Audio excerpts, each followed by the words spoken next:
बंगाल में पहले चरण में पड़े बम्पर वोट, टीएमसी या बीजेपी, किसे होगा बड़ा फायदा। कोलकाता पश्चिम बंगाल में विधानसभा चुनाव के पहले चरण में 30 विधानसभा सीटों पर बम्पर वोट पड़े। पहले चरण में 73 लाख से ज्यादा वोटर्स को 191 उम्मीदवारों के भाग्य का फैसला करना था। चुनाव आयोग के आंकड़ों के मुताबिक पहले चरण में शाम 6 बजे तक 69.69% वोटरों ने पोलिंग बूथ जाकर वोट डाले। ओपिनियन पोल्स में बीजेपी और टीएमसी में कांटे की टक्कर बताई गई है। ऐसे में सबकी उत्सुकता यह जानने में है कि इतनी भारी तादाद में वोटरों के पोलिंग बूथ पर जुटने का पीछे का संदेश क्या है। इतनी भारी तादाद में वोटिंग से किसका फायदा होने वाला है। क्या ममता वापसी करेंगी या बीजेपी राज्य में ऐतिहासिक उलटफेर करने में कामयाब रहेगी। ज्यादा वोटिंग प्रतिशत का मतलब सत्ताधारी दल के खिलाफ माहौल।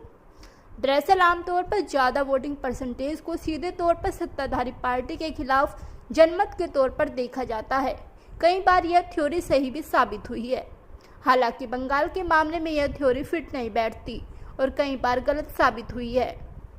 बंगाल का तो आमतौर पर भारी संख्या में वोटिंग करने का रिकॉर्ड रहा है, फिर चाहे वह लोकसभा चुनाव हो या विधानसभा चुनाव।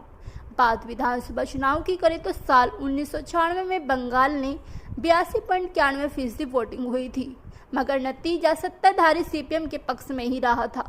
2006 के विधानसभा चुनाव से पहले ममता ने बंगाल में अपने पैर जमाने की काफ़ी कोशिश की, मगर वह सीपीएम की जड़ें नहीं हिला सकी।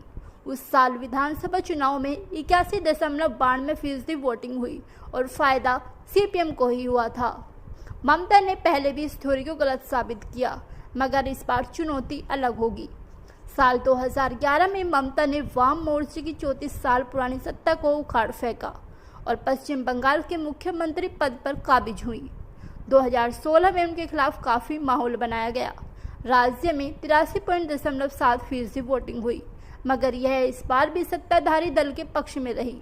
इस बार के चुनाव हर बार से थोड़े अलग हैं और वह इसलिए क्योंकि इस बार सत्ताधारी पार्टी के खिलाफ मुख्य मुकाबले में बीजेपी है, जिसका 2016 के विधानसभा चुनाव तक राज्य में खुद के दम पर कोई खास जनाधार नहीं था। 2019 के लोकसभा चुनाव में 18 सीटें जीतकर बीजेपी का हौसला बुलंद है और वह इस बार ममता बनर्जी को सत्ता से बेदखल तक करने का दावा कर रही है। दोनों पक्षों ने जमकर वोटिंग, मगर फायदा किसे। हालांकि वरिष्ठ पत्रकार नरेंद्र नागर का साफ मानना है कि पिछले कई मौकों की तरह 80% से ज़्यादा वोटिंग परसेंटेज का फायदा सत्ताधारी पार्टी टीएमसी को ही मिलता दिख रहा है। इसके पीछे उन्होंने कई वजह गिनाई है। एनबीटी ऑनलाइन से बातचीत में उन्होंने कहा, बड़े वोटिंग परसेंटेज का सीधा सा मतलब है कि चुनाव में दोनों पक्षों ने जमकर वोट किया है, मगर इसका फायदा टीएमसी को मिलता दिख रहा है। उसकी वजह है कि तृणमूल के पास पार्टी को लेकर प्रतिबंध वोटर भारी तादाद में है और वे पार्टी को जिताने के लिए पोलिंग बूथ तक जरूर जाएंगे।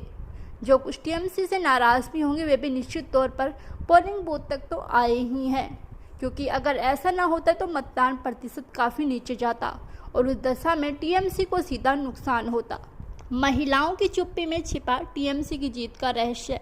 उन्होंने आगे बताया कि टीएमसी के हावी रहने की वजह यह भी है कि उसके पास महिलाओं का साथ अच्छी खासी संख्या में है और मैंने कई ओपिनियन पोल्स देखे, मगर उनमें टीएमसी की इस ताकत के बारे में कहीं बात नहीं हो रही है।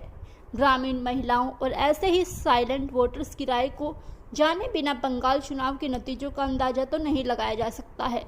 ऐसी महिलाओं का 60.40 के अनुपात में वोट ममता के पक्ष में जाता दिख रहा है, मगर इसकी चर्चा ओपिनियन पोल्स में नहीं है। ऐसी ही बड़ी खबरों को देखने के लिए जुड़े रहिए हमारे साथ न्यूज़ टाइम।